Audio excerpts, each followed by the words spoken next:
రాజమౌళి గారు 3 సంవత్సరాలు తీస్తారు. రామ్ గోపాల్ వర్మ గారు 3 రోజుల్లో సినిమా తీస్తాడు. దాసనారాయణ గారు 25 రోజుల్లో సినిమా తీసి ఫస్ట్ కాపీ తెచ్చి రిలీజ్ చేసి సూపర్ డూపర్ హిట్లు చేసిన ఉన్నాడు. రాఘవేంద్ర గారు 50 రోజుల్లో సినిమా తీయగలడు.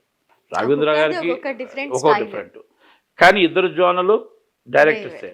కాకపోతే ఒక్కొక్కరిది ఒక్కొక్క టైపు. ఇది సూపర్ హిట్, ఇది సూపర్ హిట్, ఇది వర్కింగ్, అది వర్కింగ్. ఇందాక మీకు వర్క్ కోసం చెప్పాను నేను.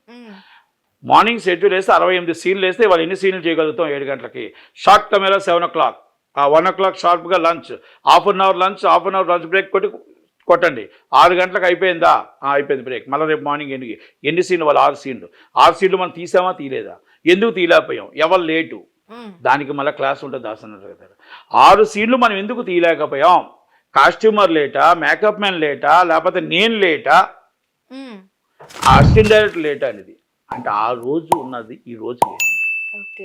ఎందుకంటే దానికి ఒక పెద్ద డిస్కషన్ ఉండేది. ఇవాళ మనం 68 సీన్లు అంటే 6 సీన్ల, 3 సీన్ల, 2 సీన్ల.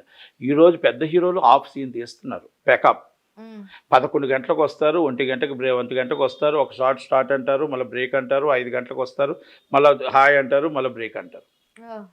ఇది ఇప్పుడున్న హీరోలు. అప్పుడున్న హీరోలు చిరంజీవి గారు రోజుకి 5 సీన్లు చేసేవాడు. 5 సీన్లు 6 సీన్లు చేసి 6 గంటలకు ఇంకో లొకేషన్కి వెళ్ళేవాడు. కృష్ణ గారు 4 లొకేషన్లు చేసేవాడు. ఎట్ ఏ టైం 4 సినిమాలు 4 లొకేషన్ చేశాడు. షూటింగ్లోనే పడుకొని మళ్ళీ షూటింగ్ నుంచి లేచి మళ్ళీ షూటింగ్కి వెళ్ళే రోజులు ఉన్నాయి.